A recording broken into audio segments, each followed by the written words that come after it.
Uwiteka Imana nashimwe inshuti z'umusaraba nongeye kubasuhuza mu izina rya Yesu Kristo w'i Nazareti. Amahoro y'Imana abane namwe. Happy New Year, Happy New Year, Happy New Year from my heart to yours. Nongeye kubasuhuza ndabishimiye abasubscriber banjye, Imana ibahe umugisha. Nawe utarasubscribing, Imana iguhe umugisha, ntacyo bitwaye wajoyininga family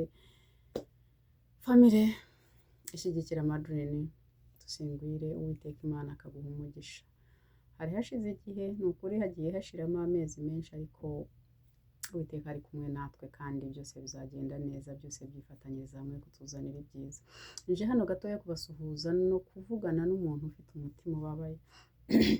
Hari umurongo uri muri Bibiliya ngira ngo ni Zaburi muri 34 avuga ngo Uwiteka aba hafi y'abakomeretse imitima, y'abafite imitima ibabaye.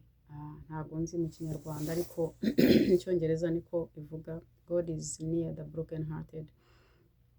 Rero hari umurongo nzaniye umuntu wumva wihebye, umuntu wumva ari hafi kubivamo, umuntu wumva Uwiteka atamwumva, umuntu wumva usa ngo we ntabwo akwiriye ibyiza cyangwa ibisubizo by'Imana, mbese umuntu uhagaze kuri uwo musozi muri iyo situation ubona itahava idahinduka.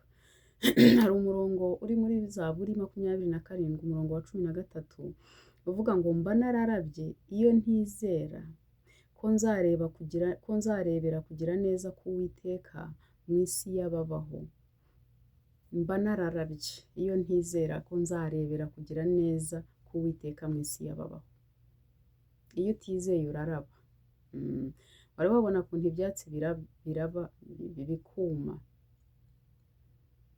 hasi y'izuba ryinshi, n'umutima w'umuntu niko bimeze. Iyo utizereye ko uzabona kugira neza k'Uwiteka mu isi y'abazima, uraraba, urananirwa, uracogora, uragamburura. Ni ukuri uravunika cyane, uriheba. Satani akubwira byinshi, akakuganiriza byinshi. Satani ashobora kukuganiriza mu minota 30 ukaba wasenya ibintu wubakiye mu myaka 10, kuko ijwi rye ryihuta cyane. Aguhereza inzira z'ubusamo, akaguha shotikati, akakubwira ko Uwiteka n'ubundi yakwibagiwe, akakubwira ko ukiranirwa, akakubwira ko ariyo mpamvu utanasubizwa vuba, akakwereka abandi bose bashubijwe batakurushaga no gukiranuka cyangwa kubaha Imana cyangwa kuyikunda cyangwa kuyikorera. Akakubwira byinshi cyane kandi byose by'ibinyoma, ariko ikintu cyamutsinda ni ikintu guhamya, kuvuga Imana yakoze kiriya n'iki izagikora. Ya Mana yantabaye ndishirashike ikankiriza umwana, n'iki ngiki ntabwo yananirwa kugikora. Ya Mana yazuye Lazaro, ya Mana yanzuriye umwana neza mbona byarangiye, ntabwo yananirwa kumpa kawunga. Imana yankoreye ibi ntiyananirwa kuntsindishiriza ibizamini. Imana yampaye inzu, ntabwo yananirwa kumpereza business yo gukora. Imana mbese Satani nagusura akakuganiriza, jya umwibutsa imirimo Uwiteka yakoze. Imana ikiza kanseri ntabwo yananirwa kwambika umuntu.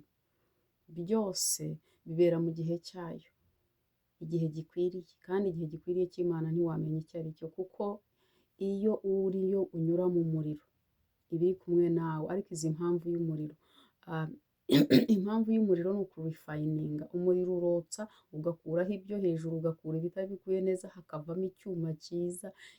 Mbese agaciro ka gold kagaragara iyo umaze kunyura mu muriro. So iyo utaranyura mu muriro rero, iyo utarajya ku rugamba ntabwo wakwirata. Iyo utaranyura mu muriro ntabwo ushobora kumenya agaciro kawe. Iyo utaranyura mu muriro, iyo utaratyazwa ntabwo ushobora kumenya ubutyare bwawe uko bungana, icyo bwakata. Iyo utaranyura mu muriro ntabwo usobanukirwa neza umugambi w'Imana ku buzima bwawe. Uba wumva uri utuntu turi aho, uzakora utuntu tungana gutya, ariko kurya kubabazwa kose. Hari umurongo uri muri Zaburi hano 119 umurongo w'ahantu ukuntu nka za 50 iyo ngiyo uvuga ngo kubabazwa kwangiriye umumaro, 50 cyangwa nka 70 kubabazwa kwangiriye umumaro. so hari impamvu umuntu acishwa mu ruganda. Iyo uriyo unyura mu ruganda uba ubona Imana ikwanga, ariko iyo umenya impamvu yabyo nyuma, cyangwa iyo Imana itangiye kugukoresha ibingana n'ibyo watorejwe, nibwo umenya ukavuga burya iyi niyo mpamvu y'umuriro. So ntawishimira ubutayu, ntawishimira umusozi, ariko inyuma nibwo ushima Imana ukavuga ngo warakoze kunyigisha iki.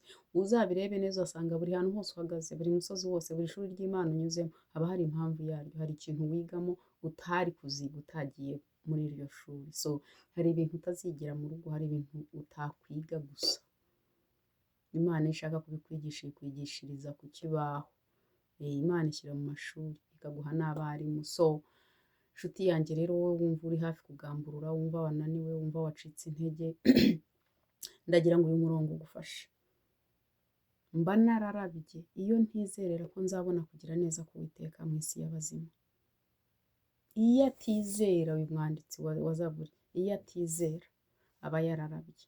So ni ukuvuga ngo kwizera ni wo mugozi wenyine ufata ugakurura ugahagararaho, umuyaga ukakuzunguza, Uwiteka agakomeza akagufata ukuboko, umuyaga urahita, imvura igahita, urubura rugahita, amazi agatemba ntagutembane, umuriro nawo wageraho ukazima, hanyuma rero ukava mu ishuri utunganye neza cyane. Utunganye neza cyane, kuko uri ugukiranuka kw'Imana muri Kristo Yesu, nk'uko Imana itwita. Uwiteka Imana rero akwiteho, agukomeze muntu ukomeretse umutima, umuntu wumva. Bibiliya ivuga ngo kurira kwararira umuntu, ariko impundu zikavuga mu gitondo. Kurira kuba nyinjoro, burya mu gitondo impundu zikavuga. Ntago ijoro, nubwo ijoro ryaba rigoye gute, hari amajoro mabi, buri muntu wese aba azi ijoro ribi. Hari ijoro riba ribi ukumva ritazacya, ariko nshuti yanjye ntago amasaha yiyongeraho, ni 10 nta saha yindi yiyongeraho, riracya. Uko biteye kose, uko bimeze kose, warira ijoro ryose, warira igice cyaryo, wavuga ngo nturi buryame, wabura ibitotsi, ijoro riracya, igitondo kikaza. Iyo umuseke utambitse, nuko nyine umwijima uragenda, nta kundi. So ijoro rero ryawe nawe rizacya.